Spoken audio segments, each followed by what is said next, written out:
take her to see Warden Wells, who casually mentions Chase as military training. Wells confirms this is a prison, and the island is just a simulation they put the prisoners through as part of an experiment to see how criminals would act if they were given a second chance. Chase is the first one to have ever woken up on her own, but she'll be sent back soon. Later, the nurse comes with 2 guards to connect Chase back to the simulation.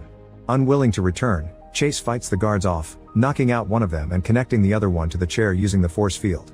Then she takes the nurse hostage, only to throw her at the upcoming guards so she can run away. An alarm rings in the building as Chase beats down a few more guards, then climbs down a pillar to reach the outside. Unfortunately, she's soon surrounded by guards and they quickly knock her out.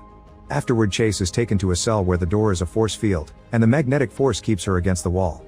Eventually, Chase falls asleep and dreams of the lady in the chair again. When she wakes up, the wall finally releases her and the guards take her to see Wells, who has prepared a meeting with the scientists that created the simulation. They explain the point of the experiment is to test nature versus nurture. They delete everyone's memories to check if changing a person's circumstances would also change their morals. They have no idea how Chase managed to wake up, and they begin discussing whether they should send her back or not. Tired of this, Wells takes Chase outside for lunch. He greatly dislikes the scientists and the simulation, but he puts up with them so the government will send them money. He also confirms that if someone dies in the simulation, they die in the real world. When she asks about Brody, Wells tells her he was an awful person and his crimes were abuse and murder, so he's happy he's dead. Moments later, the scientists announce that they'll send Chase back to the island. She immediately protests and grabs her chair to fight, but the guards quickly capture her and take her away.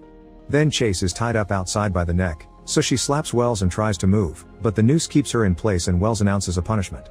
The guards come to attack her and at first Chase manages to defend herself, but there are too many of them and eventually she gets defeated.